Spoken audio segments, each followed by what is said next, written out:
A reading from the Gospel according to Mark. When Jesus had crossed again in the boat to the other side, a large crowd gathered around him, and he stayed close to the sea. One of the synagogue officials, named Jairus, came forward.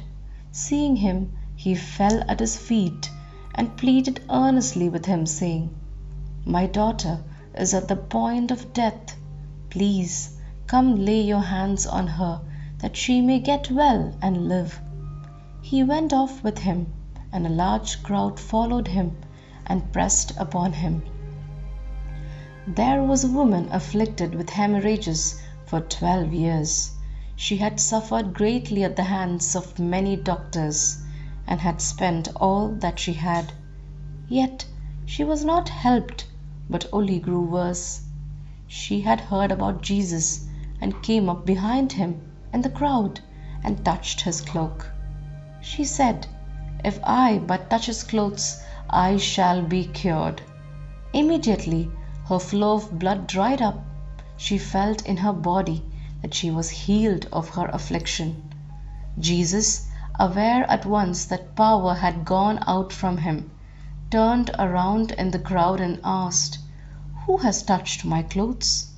But his disciples said to Jesus, "You see how the crowd is pressing upon you, and yet you ask, 'Who touched me?'"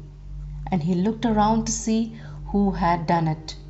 The woman, realizing what had happened to her, approached in fear and trembling.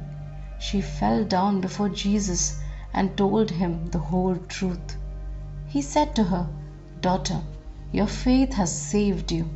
Go in peace and be cured of your affliction."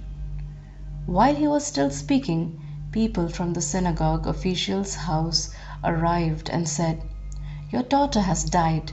Why trouble the teacher any longer?" Disregarding the message that was reported, Jesus said to the synagogue official, "Do not be afraid, just have faith."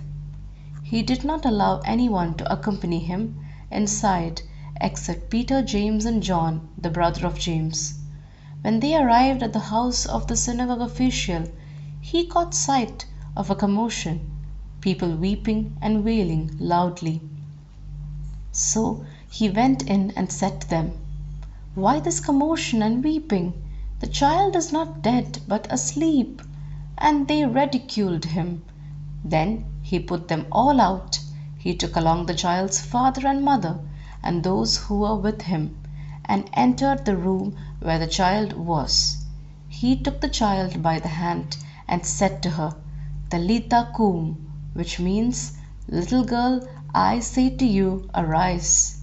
The girl, a child of 12, arose immediately and walked around. At that they were utterly astounded. He gave strict orders that no one should know this, and said that she should be given something to eat. Words of the Holy Father. Jesus is Lord, and before him physical death is like a dream. There is no reason to despair. Another death is the one to fear, that of the heart hardened by evil. Yes, we should be afraid of that one. Jesus, because he has brought us the infinite mercy of the Father, and even if we have hit rock bottom, his tender and strong voice reaches us. I say to you, arise. It is beautiful to hear that word of Jesus addressed to each one of us.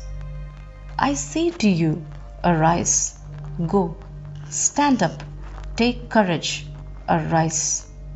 Jesus restores life to the little girl and restores life to the healed woman, life and faith to both.